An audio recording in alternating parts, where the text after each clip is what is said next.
बच्चों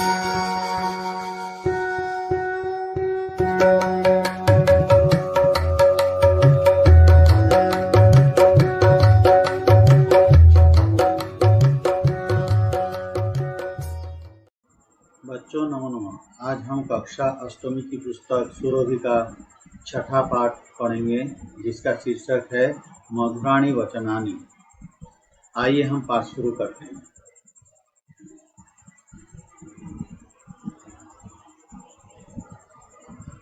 विद्या ददाति विनयम्। भावार्थः विद्या अर्थात ज्ञानं मनुष्याय विनम्रतां यच्छति।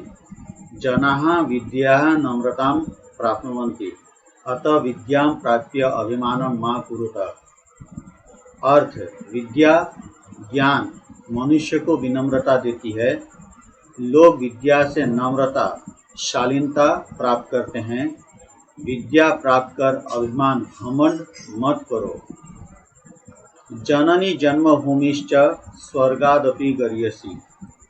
भावार्थः जन्मभूमि माता इव अस्ति। जन्मभूमि माता इव जनान् पालयति। अस्याः स्थानं स्वर्गात् अपि उच्चतरः अस्ति। अर्थ: माता और जन्मभूमि स्वर्ग से भी बढ़कर है। जन्मभूमि माता की तरह लोगों का पालन करती है, इसलिए माता और जन्मभूमि सबसे ज़्यादा पूज्य हैं।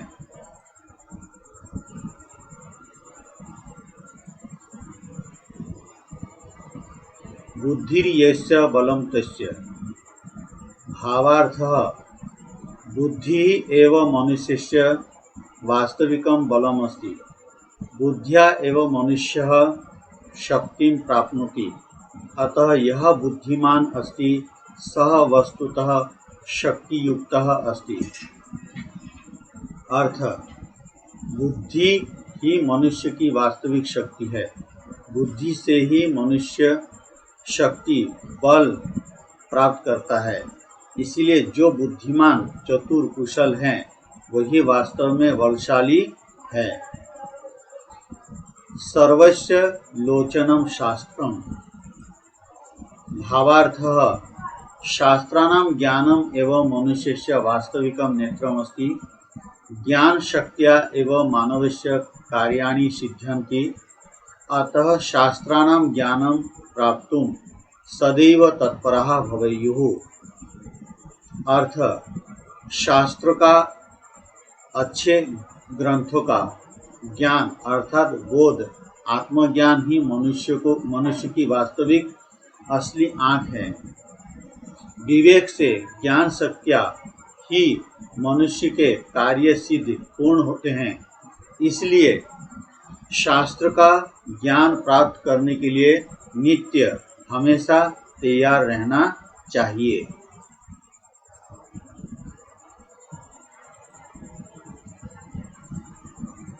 सत्यमेव जयते न अमृतम्। भावार्थः संसारे सत्यस्य एव जय भवति, न तु असत्यस्य। अतः सर्वदा सत्यं वदन्तु। अर्थ: संसार में सत्य सच की ही जीत होती है, न कि असत्य झूठ की। इसलिए नित्य हमेशा सत्य बोले। माँ भ्राता भ्रातरम द्विष्यत्। भावार्थ: जनेषु भ्रातृभाव भवेत् न तु द्वेषः। केनापि सह ईर्ष्यां मा कुरुत, परस्परं मिलित्वा वसेयुः। अर्थ: लोगों में भाईचारा होनी चाहिए, न कि बैर जलन। बैर अर्थात जलन। किसी के भी साथ बैर मत करो, वह आपस में मिलकर रहना चाहिए।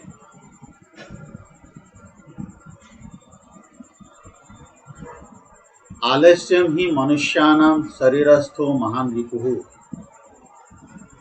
भावार्थ: अस्माकं शत्रुः अस्माकं शरीरे एव अस्ति। एषः शत्रु कः?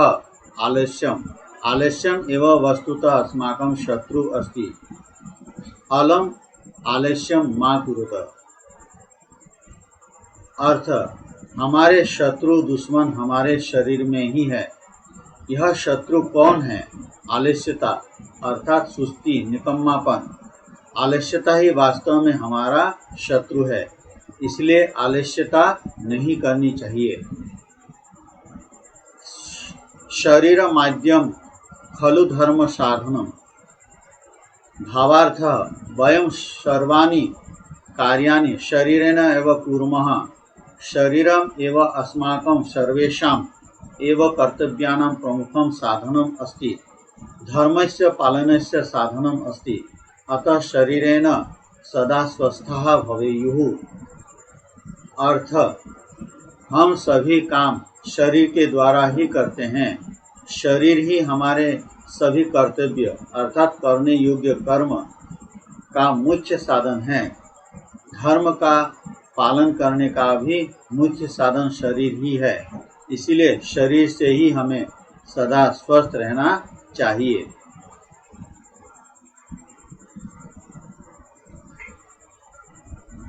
न धर्म वृद्धेषु वयः समीक्ष्यते।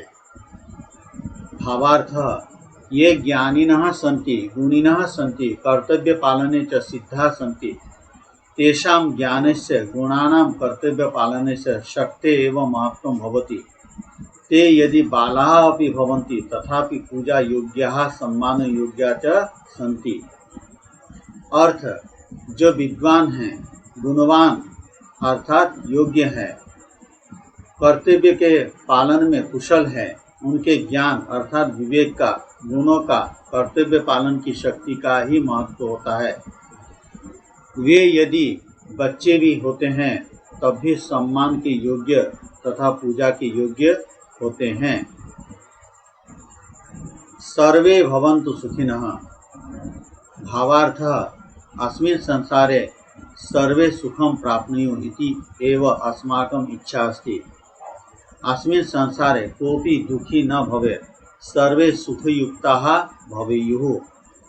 अर्थ, इस संसार में सभी सुख प्राप्त करें, ऐसी हमारी इच्छा है। इस संसार में कोई भी दुखी न होवे, सभी सुखी होवे।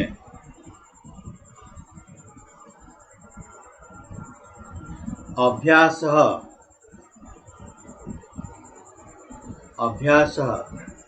एतानि वाक्यानि शुद्धानि अशुद्धानि वा वदन्तु लिखन्तु च। ये सारी जो निम्नलिखित वाक्य है, इनमें से कुछ शुद्ध है, कुछ अशुद्ध है। जो शुद्ध है उसके सामने हमें शुद्धम लिखना है, और जो अशुद्ध है उसके सामने हमें अशुद्ध लिखना है, अशुद्धम। पहला, यस्य समीपे बुद्धि भवति सह बलहीन भवति। जिसके पास बुद्धि होती है वो बलहीन होता है अर्थात निर्बल होता है, यह अशुद्ध है, इसलिए हम यहाँ लिखेंगे अशुद्धम। दूसरा, मानवेषु परस्परम ईर्ष्या भवेत्। मनुष्य में आपस में ईर्ष्या होनी चाहिए, यह भी सही नहीं है, इसलिए हम लिखेंगे अशुद्धम। विद्या विनम्रताम यच्छति। विद्या विनम्रता देती है, बिल्कुल सही है, इसलिए हम इसको लिखेंगे शुद्धम। अस्मिन् संसारे सर्वे जना सुखेन वसियुः। इस संसार में सभी लोग सुखपूर्वक जिए, यह भी सही है, इसलिए हम यहाँ लिखेंगे शुद्धम।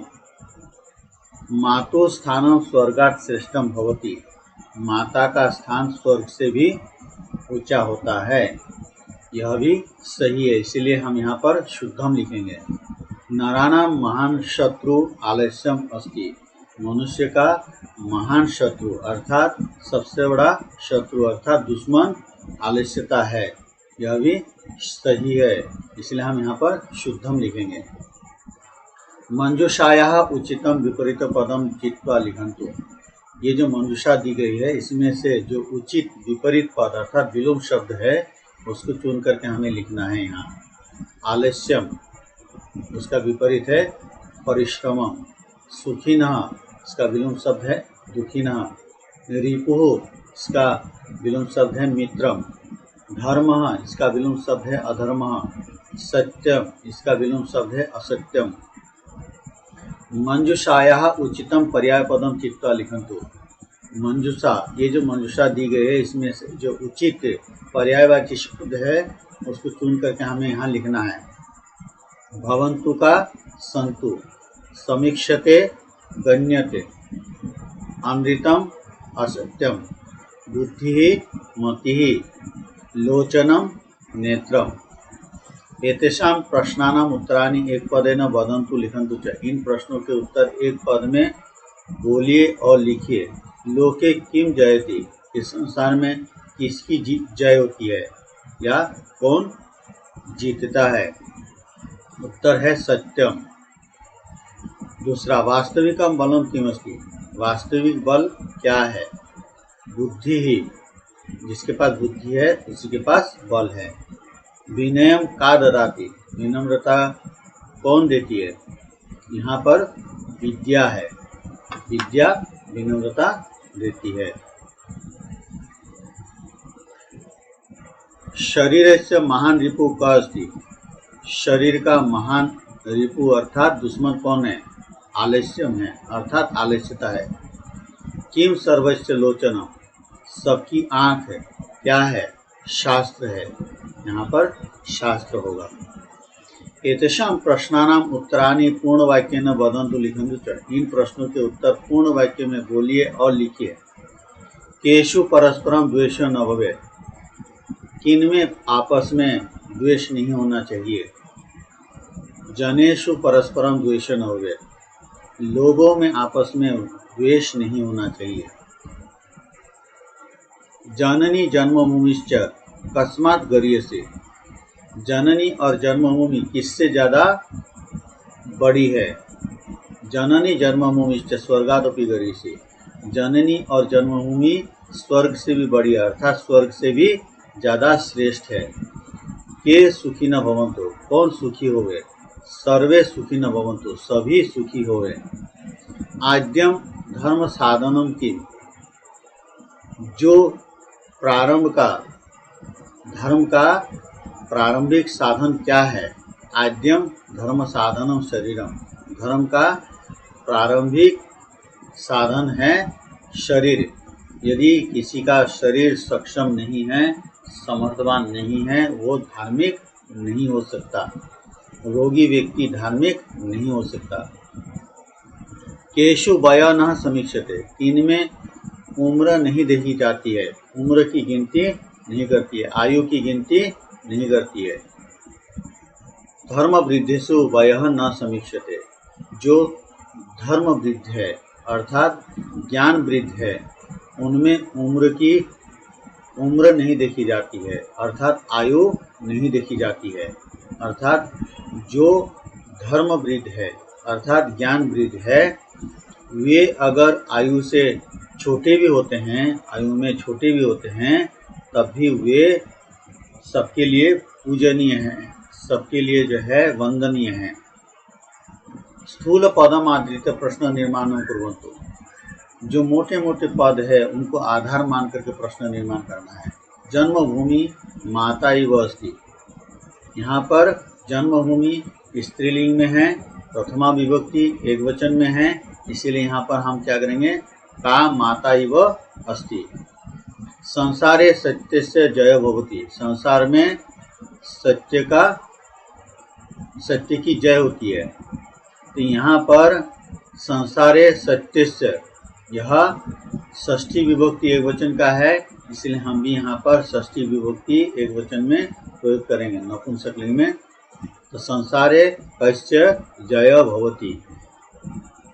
जना विद्या नम्रताम प्राप्नुवन्ति, यहाँ पर जना जो है मोटे अक्षरों में लिखा हुआ है, तो यहाँ पर इसके स्थान पर हम प्रश्नवाचक शब्द का प्रयोग करेंगे। लोग विद्या से जो है नम्रता को प्राप्त करते हैं, अर्थात शालीनता को प्राप्त करते हैं। यहाँ प्रश्नवाचक में बनेगा के विद्या नम्रता प्राप्नुवन्ति। सर्वदा सत्यम वदन्तु, हर समय सत्य बोले। तो यहाँ पर सत्यम की जगह पर क्या होगा? किम होगा, क्योंकि सत्यम नपुंसकलिंग में है। जनेषु भ्रातृभाव भवेत्, जनेषु भ्रातृभाव भवेत्, तो भ्रातृभाव पुल्लिंग का शब्द है, एक वचन का शब्द है, ठीक, प्रथमा विभक्ति का शब्द है, इसीलिए हमने यहाँ पर क्या लिखा, कह। तो जनेषु कह भवेत्। उचितम भावम चित्वा इति चिह्नेन चिह्नितम कुर्वन्तु। उचित भाव चुनकर इस टिक के निशान से जो है हमें चिह्नित करना है।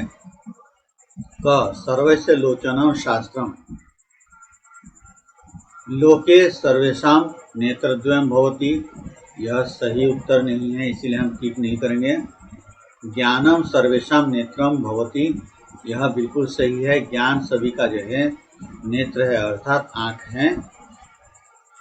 अज्ञानम एवं सर्वेषां नेत्रम भवति, अज्ञान ही सभी का नेत्र अर्थात आँख है, यह भी गलत है, इसलिए हमने बीच में टिक कर दिया, क्योंकि यही सही है। ज्ञानम सर्वेषां नेत्रम भवति।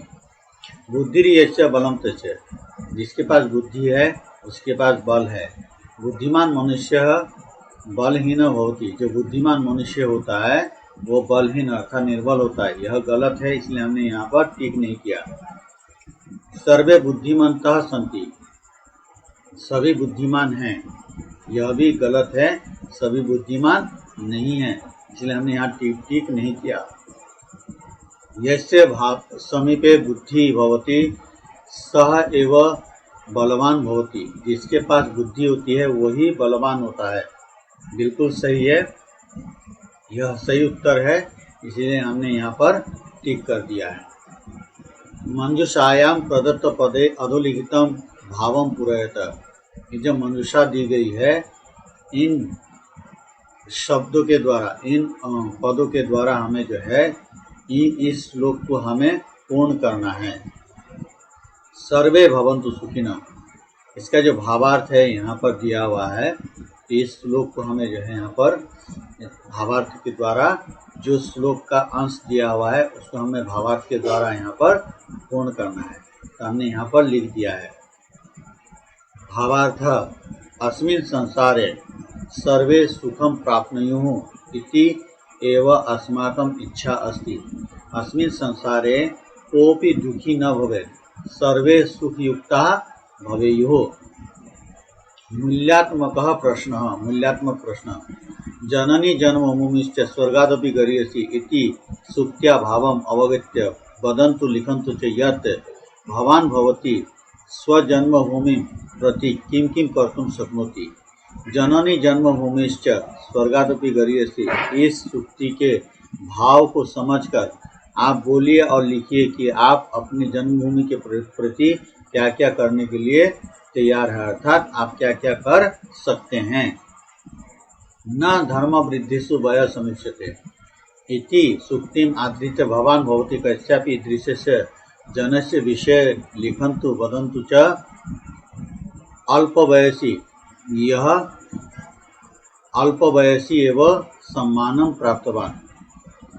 न धर्म वृद्धिषु वय समीक्ष्यते, जो यह सुक्ति दी गई है, इस सुक्ति को आधार मानकर आप किसी ऐसे लोग के बारे में, ऐसे व्यक्ति के बारे में बोलिए या लिखिए जिन्होंने कम उम्र में ही जो है सम्मान को प्राप्त किया है, जिसकी उम्र कम थी, जिसकी आयु कम थी और उसने जो है अच्छी प्रसिद्धि प्राप्त की है, ऐसे किसी व्यक्ति का जो है हमें उसके बारे में लिखना है। जैसे एक प्रसिद्ध बालक है, कौटिल्य के नाम से प्रसिद्ध है, उसकी जीवनी के बारे में भी हम लिख सकते हैं। ऐसे अनेकों बालक होंगे और हैं जिनके बारे में हम लिख सकते हैं। इतिहास ग्रंथों से भी हम उदाहरण लिख सकते हैं। गतिविधि केषाञ्चित् पंचसूक्तीनां संग्रहं कुर्वन्तु, यह पाठ्यपुस्तके मा भवन्तु, किन्हीं 5 सूक्तियों का संग्रह कीजिए जो पाठ्यपुस्तक में नहीं है।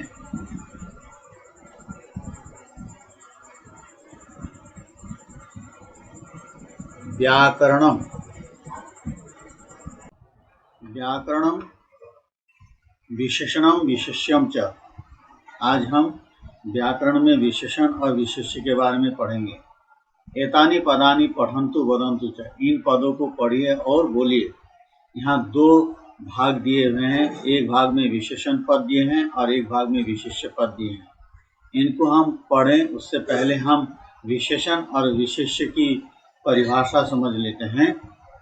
विशेषण तथा विशेष्य, जो संज्ञा या सर्वनाम की विशेषता बताए उसे विशेषण कहते हैं। जिसकी विशेषता बताई जाए वो विशेष्य कहलाता है। दूसरे शब्दों में विशेषण एक ऐसा विकारी शब्द है जो हर हालत में संज्ञा सर्वनाम की विशेषता बताता है।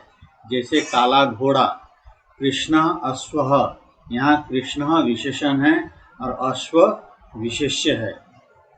अब हम इस भाग को देखें।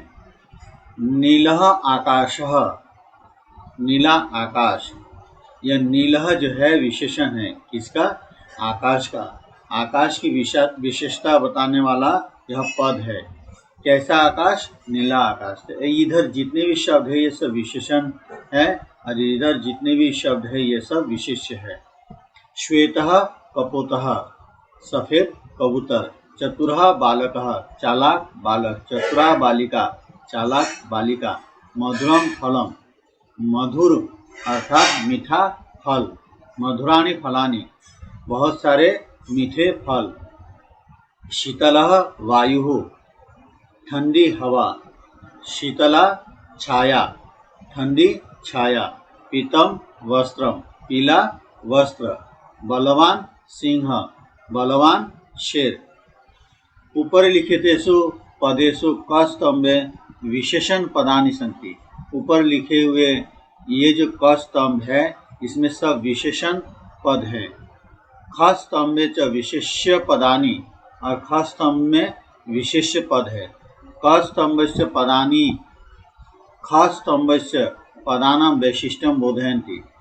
क स्तंभ के जो पद है अर्थात ये सारे जो पद है, ख स्तंभस्य पदानां वैशिष्ट्यं बोधयन्ति, ये जो पद है इनकी विशेषता बताते हैं। यथा नीलः आकाश, पदद्वये नीलः पदम आकाश इति पदस्य नीलवर्णम सूचयति। जैसे नीला आकाश, इन दो पदों में नीला पद आकाश इस पद का नील वर्णम सूचयति, अर्थात इस पद के जो है नीला रंग है उसकी ओर सूचित करता है। एतयो पदयो नीलः पदम विशेषणम अस्ति, आकाश च विशेष्यम अस्ति। इन दोनों पदों में नीला पद जो है विशेषण है और आकाश विशेष्य है। विशेषण पदानां लिंगम विभक्ति वचनम च विशेष्य पदानां लिंगम विभक्ति वचनम च अनुसरन्ति। जो विशेष्य पदानां लिंगम, ये जो पद है विशेष्य पद है, इन पदों के जो विभक्ति होगी, जो लिंग होगा और जो वचन होगा, इनके अनुसार ही विशेषण पद के भी लिंग वचन और विभक्ति निर्धारित होते हैं। जैसे आकाशः, यह पुल्लिंग प्रथमा विभक्ति एक वचन है, यहाँ पर भी नीलः पुल्लिंग प्रथमा विभक्ति एक वचन है। इसी प्रकार से कपोतः, यहाँ पर भी पुल्लिंग प्रथमा विभक्ति एक वचन है। इसी प्रकार से मधुराणि फलानि, यहाँ पर नपुंसकलिंग बहुवचन में है तो मधुराणि भी नपुंसकलिंग बहुवचन में हो गया। यहाँ बालिका स्त्रीलिंग एक वचन में है तो चतुरा भी स्त्रीलिंग एक वचन हो गया। आशा है सभी को समझ में आ गया होगा। वचनम च विशेष्य पदानां लिंगम विभक्ति च अनुसरन्ति, उनके अनुसरण करते हैं। अभ्यासः, अधुना निम्नलिखितेषु वाक्येषु विशेषण विशेष्य पदानां अधरेखांकितं कुरुत। अब निम्नलिखित वाक्य के नीचे विशेषण और विशेष्य पदों के नीचे रेखांकन करिए, अर्थात रेखांकित करना है इन वाक्यों को। सरोवरे शुद्धम जलम अस्ति, यहाँ शुद्धम जलम विशेष्य और विशेषण है। जलम विशेष्य है, शुद्धम विशेषण है। सह मधुरम कदलीफलम खादति, वह मधुर मीठा केला खाता है। यहाँ मधुरम विशेषण है, कदलीफलम विशेष्य है। त्वं नवीनम पुस्तकम पठसि, तुम नई पुस्तक पढ़ते हो। यहाँ नवीनम विशेषण है और पुस्तकम विशेष्य है। कृष्ण शशकः धावति, काला खरगोश दौड़ता है। यहाँ काला विशेषण है, खरगोश विशेष्य है। वृक्षः उन्नतः अस्ति, पेड़ ऊंचा है। यहाँ वृक्षः विशेष्य है, उन्नतः विशेषण है। यहाँ विशेष्य विशेषण आगे पीछे भी हो सकते हैं। शोभना बालिका क्रीडति, यहाँ शोभना विशेषण है, बालिका विशेष्य है। बालिका स्त्रीलिंग में है, इसलिए शोभना भी स्त्रीलिंग में हो गया है। शीतल वायु वहति, ठंडी हवा बह रही है। यहाँ शीतल विशेषण है, वायु विशेष्य है। परोपकारी जन अत्र आगच्छति, परोपकारी व्यक्ति यहाँ आता है। परोपकारी विशेषण है, जनः विशेष्य है। विद्यालय से भवनम विशालम अस्ति, विद्यालय का भवन विशाल है। यहाँ भवनम विशेष्य है, विशालम विशेषण है। हरितः शुकः खादति, हरा तोता खा रहा है। यहाँ हरितः विशेषण है, शुकः विशेष्य है।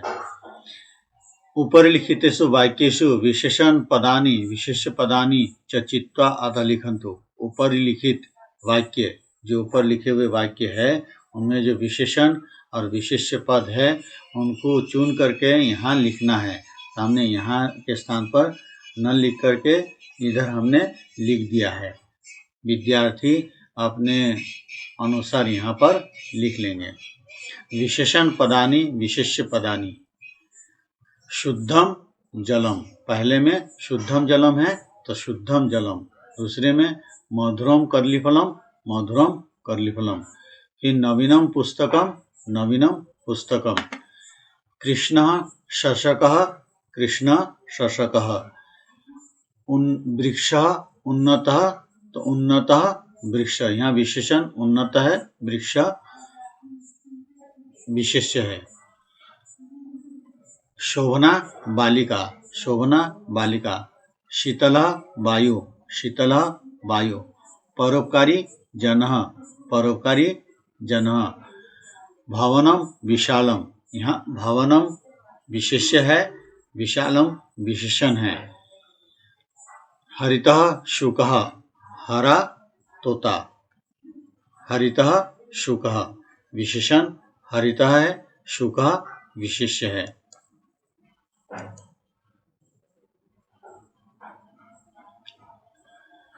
इमं अनुच्छेदम पठन्तु, इस अनुच्छेद को पढ़िए। अस्मिन् उद्याने एकः उन्नतः वृक्षः अस्ति, इस बगीचे में एक ऊंचा पेड़ है। उन्नतम वृक्षम दृष्ट्वा जनाः प्रसन्ना भवन्ति, ऊंचे पेड़ को देखकर लोग प्रसन्न होते हैं, खुश होते हैं। उन्नतस्य वृक्षस्य शाखाः अपि दीर्घाः सन्ति, ऊंचे पेड़ की टहनियाँ भी बड़ी है। उन्नते वृक्षे खगा वसन्ति, ऊंचे पेड़ पर चिड़िया रहती है। खगा मधुरानि फलानि खादन्ति, मनोहरानि च गीतानि गायन्ति। चिड़िया मधुर फल खाती है और मनोहर गीत गाती है। उन्नतेन वृक्षेण सह एक अन्य लघु पादप अपि अस्ति, ऊंचे पेड़ के साथ एक छोटा पौधा भी है। जना उन्नतात् वृक्षात् सदैव मधुरानि फलानि त्रोटयन्ति, लोग ऊंचे पेड़ से हर समय मीठे फल तोड़ते हैं। यतस्मै उन्नताय वृक्षाय नमः, इस ऊंचे पेड़ को नमस्कार। अस्मिन् अनुच्छेदे प्रयुक्तानि विशेषण विशेष्यानि च चित्वा एतेषां पदानां विभक्तिं वचनं च लिखन्तु। इस अनुच्छेद में जो प्रयुक्त हुए विशेषण और विशेष्य पद, उनको चुनकर उनकी विभक्ति और उन पदों की विभक्ति और वचनों को हमें लिखना है। तो उदाहरण के रूप में एक है यहाँ पर विशेषणानि विभक्ति वचनम, यहाँ विशेषण के पहले विभक्ति और वचन दिया। फिर विशेष्यानि, विभक्ति वचन, विशेष्य के विभक्ति और वचन दिया। तो दीर्घा यहाँ पर प्रथमा बहुवचन है, शाखा प्रथमा बहुवचन, क्योंकि शाखा में जो है प्रथमा बहुवचन है, इसीलिए विशेषण में भी प्रथमा बहुवचन है। ठीक इसी प्रकार से जो नीचे जो पद आने हैं उनको मैंने इस तरफ लिख दिया है। सभी बच्चे ध्यान पूर्वक इसको इधर लिख लेंगे। विशेषाणि विभक्ति वचनम, विशेषणानि विभक्ति वचनम, विशेष्यानि विभक्ति वचनम। दीर्घा प्रथमा बहुवचन, शाखा प्रथमा बहुवचन, उन्नतः प्रथमा एकवचन, वृक्षः प्रथमा एकवचन, उन्नतम द्वितीया एकवचन, वृक्षम द्वितीया एकवचन, उन्नतस्य षष्ठी एकवचन, वृक्षस्य षष्ठी एकवचन, उन्नते सप्तमी एकवचन, वृक्षे सप्तमी एकवचन, मधुराणि द्वितीया बहुवचन, फलानि द्वितीया बहुवचन, मनोहराणि द्वितीया बहुवचन, गीतानि द्वितीया बहुवचन, उन्नतेन तृतीया एकवचन, वृक्षेण तृतीया एकवचन, लघु प्रथमा एकवचन, पादप प्रथमा एकवचन, उन्नतात् पंचमी एकवचन, वृक्षात् पंचमी एकवचन, मधुराणि द्वितीया बहुवचन, फलानि द्वितीया बहुवचन, उन्नताय चतुर्थी एकवचन, वृक्षाय चतुर्थी एकवचन। इधर सारे के सारे विशेष्य पद है और इधर विशेषण पद है। इन विशेष्य पदों के अनुसार ही यहाँ विभक्ति और वचन का निर्धारण हुआ है।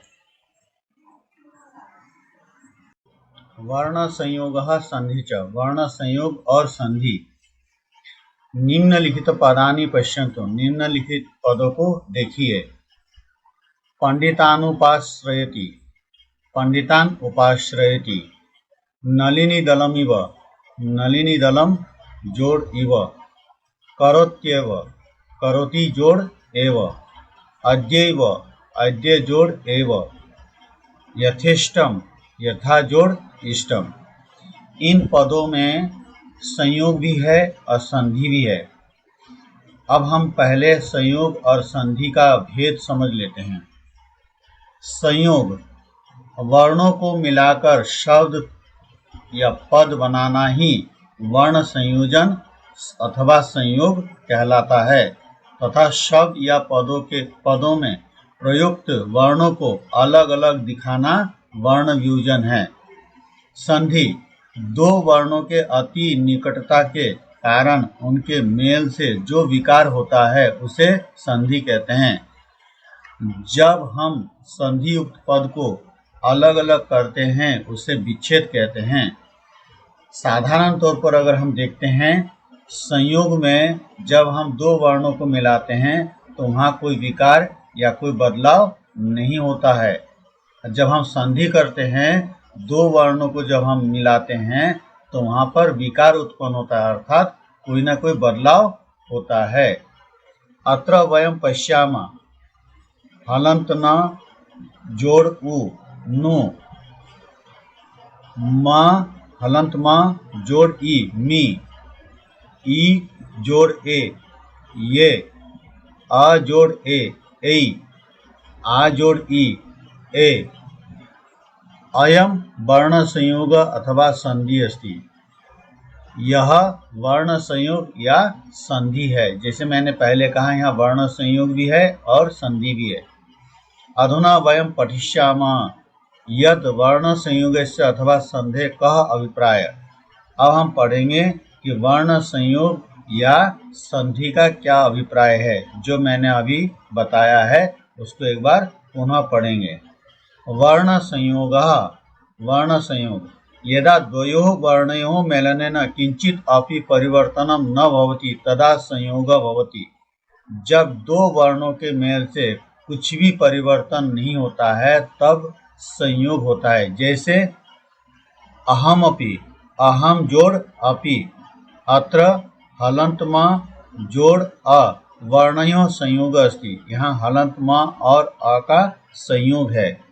मरणमस्तु, मरणम जोड़ अस्तु, अत्र हलंत मा जोड़ अ वर्णयों संयोग अस्ति, यहाँ हलंत मा और अ का संयोग है। त्वमेव, त्वम जोड़ एव, अत्र हलंत मा जोड़ ए वर्णयों संयोग अस्ति, यहाँ हलंत मा और ए का संयोग है। किमहम, किम जोड़ अहम, अत्र हलंत मा जोड़ अ वर्णयों संयोग अस्ति, यहाँ हलंत मा और अ वर्ण के संयोग है। अवश्यमेव, अवश्यम जोड़ एव, अत्र हलंत मा जोड़ ए वर्णयों संयोग अस्ति, यहाँ हलंत मा और ए का संयोग है। अत्र वयम अपश्याम, यहाँ हम लोगों ने देखा मा इति वर्णे हलंत मा जोड़ अ वर्णयो मेलनम अभवत्, मा इस वर्ण में हलंत मा और अ इन दो वर्णों का मेलन हुआ। अतः मा इति वर्णे मा हलंत मा अपि अस्ति अ अपि अस्ति, इसीलिए मा इस वर्ण में हलंत मा भी है और अ भी है। एवं व ऊपर लिखितेषु, ऐसे ही ऊपर लिखे हुए अहम अपि मरणमस्तु त्वमेव किमहम अवश्यमेव एतेषु पदेषु द्वयोः वर्णयोः मेलनम तु अभवत्।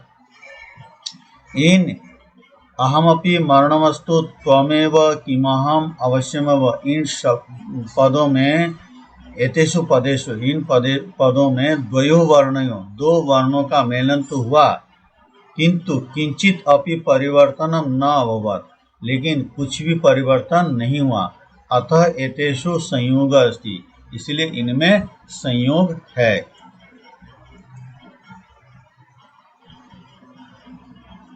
अभ्यासः, अभ्यास। अधोलिखितानि संयोगयुक्तानि पदानि पृथक कृत्वा उदाहरणानुसारम लिखन्तु। नीचे लिखे हुए संयोग युक्त पदों को अलग कर उदाहरण के अनुसार लिखना है। जैसे पहले में एक उदाहरण दिया गया है, अहम एकदा, अहम जोड़ एकदा, मित्रम अपि, यहाँ पर हमने कर दिया, जो यहाँ पर लिखना है हमने यहाँ पर लिख दिया, मित्रम जोड़ अपि, त्वम अपि, त्वम जोड़ अपि, स्वयमेव, स्वयं जोड़ एव, अहम अपि, अहम जोड़ अपि, वयम एकदा, वयम जोड़ एकदा, भवान अपि, भवान जोड़ अपि, उद्यानमेव, उद्यानम जोड़ एव, संधि। यदा द्वयोः वर्णयोः मेलनेन परिवर्तनम भवति तदा संधि भवति, जब दो वर्णों के मेल से परिवर्तन होता है अर्थात विकार होता है उसे संधि कहते हैं, अथवा या वहाँ संधि होती है। यथा अद्याहम, अद्य जोड़ अहम, यहाँ अ जोड़ अ मिल करके आ हो गया। रविंद्रः, रवि जोड़ इंद्रः, यहाँ छोटी ई अर्थात ह्रस्व ई जोड़ ह्रस्व ई होकर दीर्घ ई हो गई है। रमेशः, रमा जोड़ ईशः, यहाँ आ और ह्रस्व ई जोड़कर ए हो गया। सूर्योदयः, सूर्य जोड़ उदयः, यहाँ अ और उ, अ जोड़ उ मिलकर ओ हो गया। सदैव, सदा जोड़ एव, यहाँ आ और ए मिलकर के ए हो गया। इत्यादयः, यहाँ इति जोड़ आदय, यहाँ ह्रस्व ई और आ मिलकर या हो गया। अत्र वयम अपश्याम, यहाँ हम लोगों ने देखा, अ जोड़ अ आ, अद्य जोड़ अहम अद्याहम, उसके बाद ई ह्रस्व ई जोड़ ह्रस्व ई मिलकर दीर्घ ई हो गई है। रवि जोड़ इंद्र रविंद्रः, यहाँ आ जोड़ दीर्घ ई ए, रमा जोड़ ईशा रमेशः, यहाँ अ जोड़ ह्रस्व उ और यहाँ दोनों मिलकर ओ हो गया। सूर्य जोड़ उदयः सूर्योदयः, आ जोड़ ए दोनों मिलकर ए हो गया। सदा जोड़ एव सदैव, ह्रस्व ई जोड़ आ, दोनों मिलकर या हो गया। इति जोड़ आदय इत्यादय अववत ये सब हो गए। ये भी उदाहरण अस्माभिः ज्ञातम यत् अत्र द्वयोः वर्णयोः मेलनेन परिवर्तनं भवति। इन उदाहरणों के द्वारा हम लोगों ने जाना कि दो वर्णों के मेल से परिवर्तन होता है। अतः एतेषु संधि अस्ति, इसीलिए इनमें संधि है। संधे प्रमुखा त्रय भेदा भवन्ति। संधि के प्रमुख तीन भेद होते हैं, स्वर संधि, व्यंजन संधि, विसर्ग संधि। अत्र वयं केवलम स्वर संधि एवं पठिष्यामः। यहाँ हम केवल स्वर संधि को ही पढ़ेंगे। स्वर संधि दीर्घः गुणः वृद्धिः यण्। यदा स्वर वर्णेन सह स्वर वर्णस्य मेलनेन किंचित परिवर्तनं भवति तदा स्वर संधि भवति। जब स्वर वर्ण के साथ स्वर वर्ण के मेल से कुछ परिवर्तन होता है तब स्वर संधि होती है। अध्यापक बालाः किम यूयं जानीथ यत् स्वराः के सन्ति। बच्चों, क्या तुम जानते हो कि स्वर कौन कौन से हैं? नम्रता आम अहम वदामि। नम्रता ने कहा, हाँ मैं जानती हूँ, मैं बोलूं? अ, ई, उ, री, री ह्रस्व स्वराः। आ, ई, उ, री, ए, ऐ, ओ, औ च दीर्घ स्वराः। ये ह्रस्व स्वर है और ये दीर्घ स्वर है। एते त्रयोदश स्वराः सन्ति। ये 13 स्वर हैं। अध्यापकः शोभनं विनम्र अधुना त्वं कथय यत् समानः स्वरः कः भवति। अध्यापक ने कहा, शोभनम बहुत अच्छा, विनम्र विनम्र, अधुना त्वं कथय अब तुम बोलो, यत् समानः स्वरः कः भवति। समान स्वर कौन होता है? विनम्र अ इति स्वरस्य समानः स्वर अ अथवा आ अस्ति। अ इस स्वर का समान स्वर अ अथवा आ है। एवं आ इति वर्णस्य समान स्वर आ अथवा अ भवति। इसी प्रकार आ इस वर्ण का समान स्वर आ अथवा अ होता है। एताभ्यां भिन्ना सर्वे स्वरा असमानाः स्वरा सन्ति। इन दोनों के अलावा अलग जितने भी स्वर है वे सब जो है असमान स्वर होते हैं या असमान स्वर हैं। अध्यापक शोभनम बहुत अच्छा, सौम्य अधुना त्वं कथय यत् अन्येषां वर्णानां समानाः स्वराः के सन्ति। सौम्य अब तुम बोलो कि अन्येषां वर्णानां दूसरे वर्णों का समान स्वर कौन कौन से हैं। सौम्य महोदय ह्रस्व ई अथवा दीर्घ ई वर्ण से समान स्वर ह्रस्व ई अथवा दीर्घ ई एव भवति। महोदय ह्रस्व ई अथवा दीर्घ ई वर्ण का समान स्वर ह्रस्व ई अथवा दीर्घ ई ही होता है। एवं ह्रस्व उ अथवा दीर्घ उ वर्ण से समानः ह्रस्व उ अथवा दीर्घ उ तथा च ह्रस्व री अथवा दीर्घ री वर्ण से समान ह्रस्व री अथवा दीर्घ री एव भवति।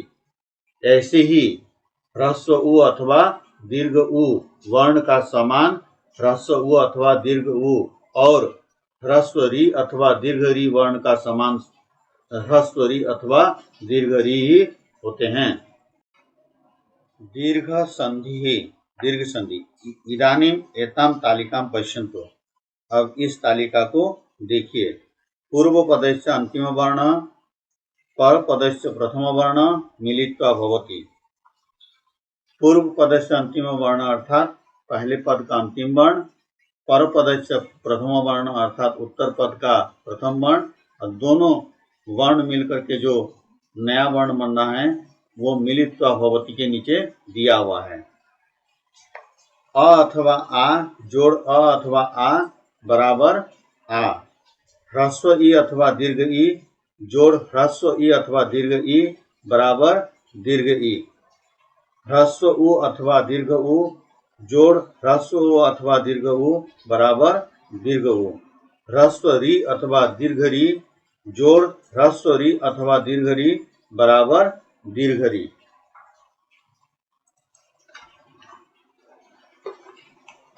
अभ्यासः अभ्यास। एतां तालिकां दृष्ट्वा उदाहरणानुसारं निम्नलिखितेषु पदेषु संधिं कृत्वा लिखत। इस तालिका को देखकर उदाहरण के अनुसार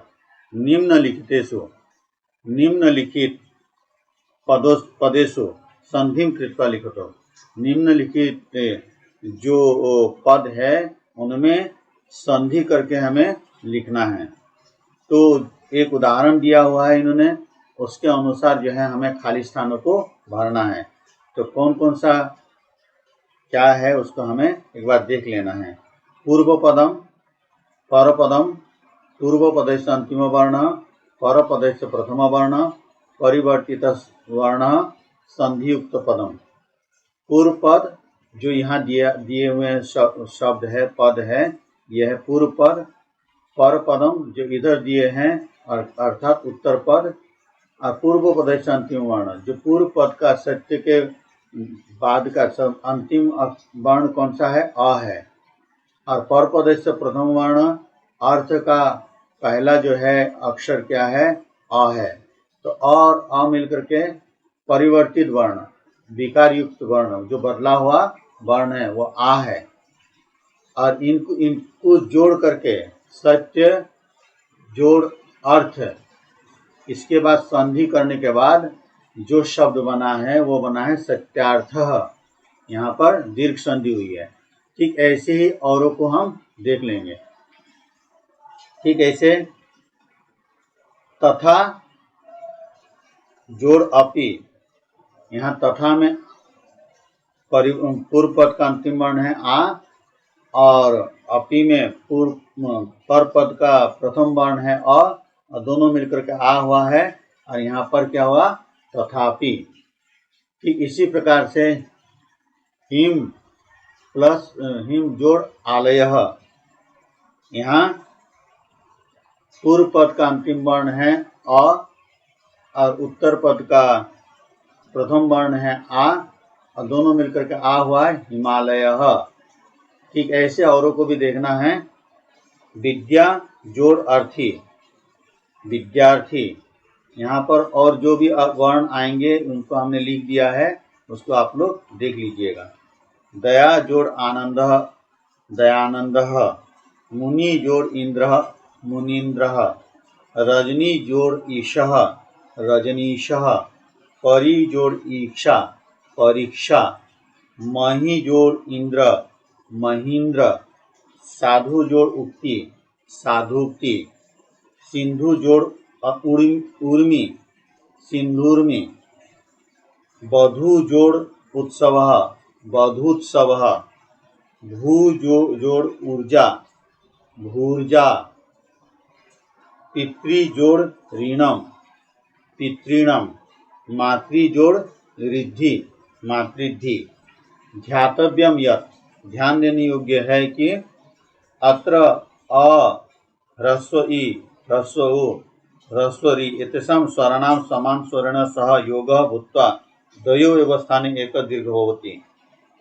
ये जितने भी है यहाँ पर अ, इ, उ, रि, इन स्वरों का समान स्वरेण सह योग भूत्वा, समान स्वरों के साथ जोड़ होकर, मतलब मिलकर एक द्वयो एव स्थाने एक दीर्घ होती, दोनों के स्थान पर एक बड़ा होता है।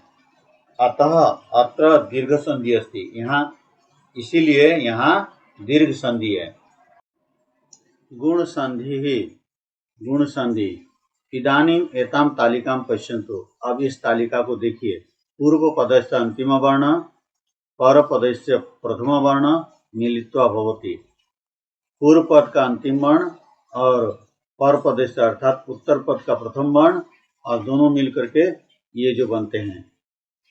अ अथवा आ के बाद ह्रस्व ई अथवा दीर्घ ई हो तो ए हो जाएगा। अ अथवा आ के बाद ह्रस्व उ अथवा दीर्घ उ हो तो ओ हो जाएगा। अ या आ के बाद ह्रस्व री अथवा दीर्घ री हो तो आर हो जाएगा। तदा गुण संधि भवति, तब गुण संधि होती है। एतां तालिकां दृष्टा उदाहरणानुसारं संधिं कृत्वा लिखत। इस तालिका को देखकर उदाहरण के अनुसार संधि करके लिखिए। यहाँ जैसे हमने दीर्घ संधि में पढ़ा था और हमने उसका अभ्यास किया, ठीक उसी प्रकार से हमें इसमें भी अभ्यास करना है।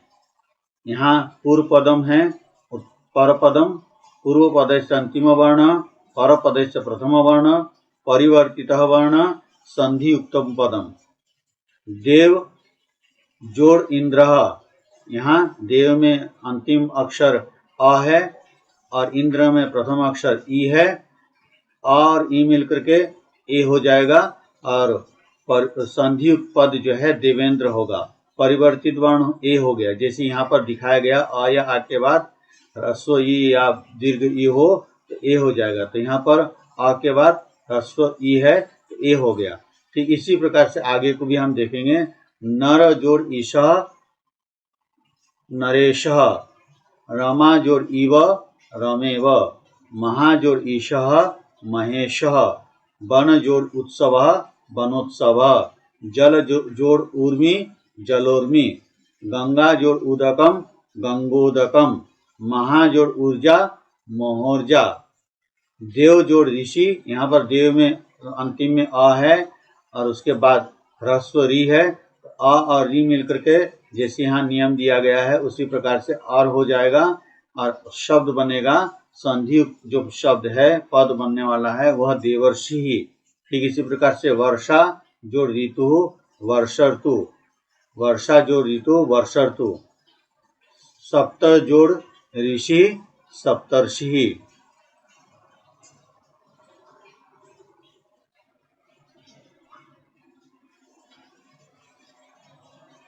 धन्यवादाः।